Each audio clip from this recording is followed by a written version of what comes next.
Assalamualaikum warahmatullahi wabarakatuh. Kembali lagi dengan saya Feni Faridayanti. Kali ini saya nggak sendiri, ditemani oleh Assalamualaikum, saya Haris Mustafa, suaminya Feni Faridayanti. kembali lagi di Pen Channel. Jangan lupa ya, like, komen, dan subscribe. Udah dipencet.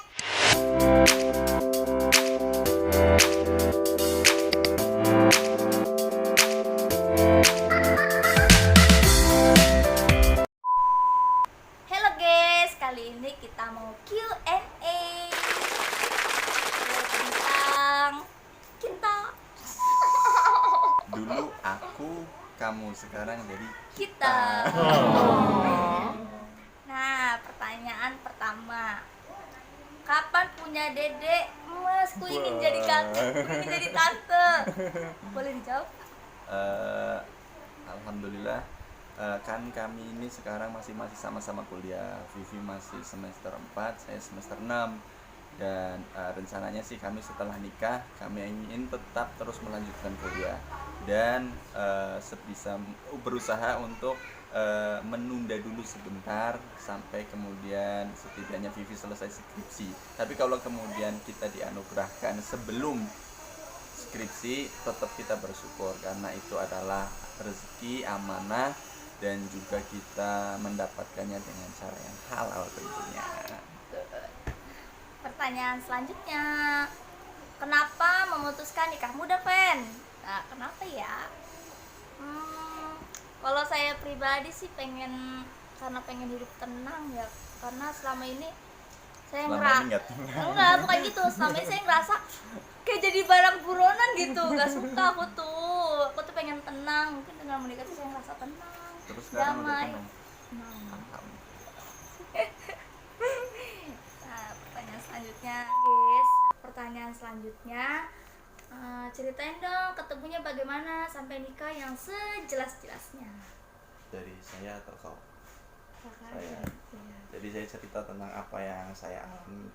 Jadi pertama kali sebenarnya kita udah beberapa kali satu pelajaran ya. Dan pada saat itu ada sebuah mata kuliah yang menugaskan kami untuk ke sebuah pesantren di daerah Bogor untuk meneliti, untuk mengadakan observasi di situ.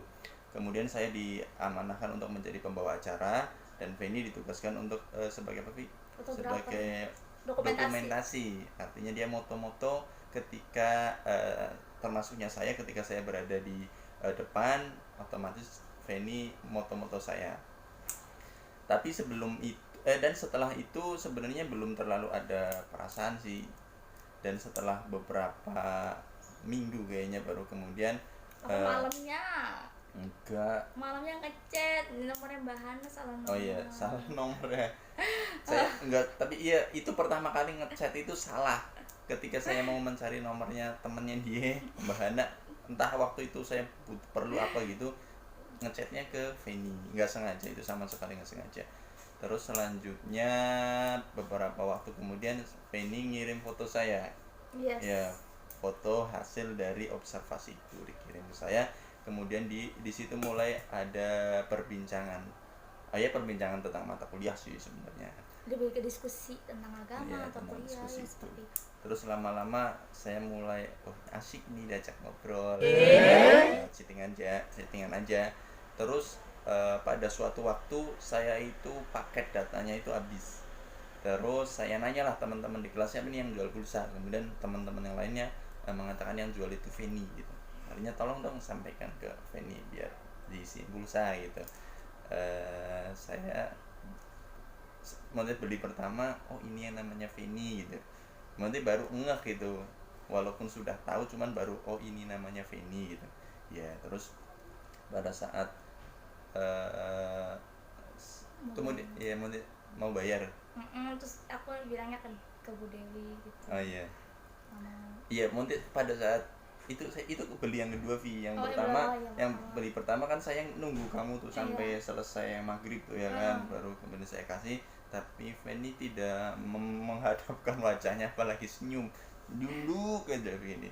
Terus yang kedua ini kedua saya mulai penasaran. Mulai ada rasa penasaran dibeli pulsa yang kedua nih, sebenarnya saya udah mulai pengen lihat, sebenarnya udah mulai ada modus. Udah saya beli pulsa GoFe ini aja deh biar besok bisa ketemu gitu dulu, waktu niatnya begitu biar melihat aja sih. Ternyata rencana itu gagal. Kenapa? Karena pada saat saya mau membayarnya di esokan harinya, saya bilang, "Fen, saya mau bayar nih." Ternyata Feni bilang, "Titipkan ke Bu Dewi aja ya," gitu. Soalnya saya nggak biasa ketemu ngobrol dengan cowok, katanya gitu.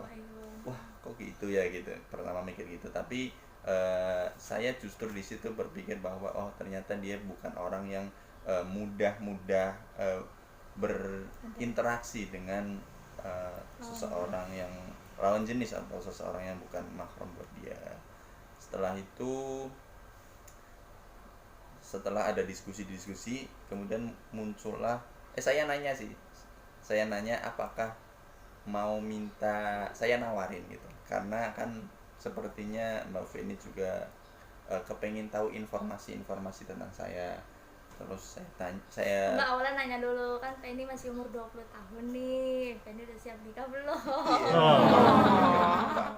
Iya, terus saya mah tergantung orang tua. Tapi kok saya bisa nawarin, apa mau minta CV aja? Kakak yang nawarin. Iya, saya yang nawarin. Takut banget. Iya, saya yang nawarin. Apa mau minta CV aja biar lebih kenal gitu kan. Awalnya pada saat itu Feni bilang, "Enggak kok Kak," gitu. Menolak dia. Ya udah, saya biasa-biasa aja, orang nggak ada perasaan, belum ada. Terusan keesokan harinya jam menunjukkan sekitar pukul 13 siang hari, panas terik. Masuklah pesan dari Feni, "Kak, boleh nggak kalau saya jadi baca CV-nya gitu?" Seketika cuaca jadi sejuk, terus baru kemudian malam harinya saya kirim ya. Terus ternyata setelah dikirim, Feni tidak membacanya sendiri, melainkan sama ayah ibunya, dan meminta pendapat dengan ayah ibunya tentang CV yang saya kirimkan. CV ya. Terus akhirnya waktu itu apa?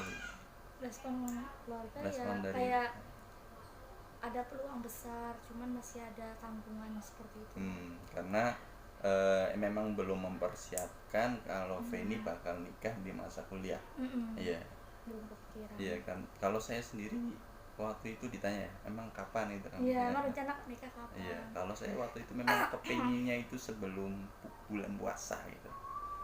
Dan akhirnya walaupun awalnya rada-rada gimana ya, alhamdulillah akhirnya disetujui ya oleh orang tuanya Feni.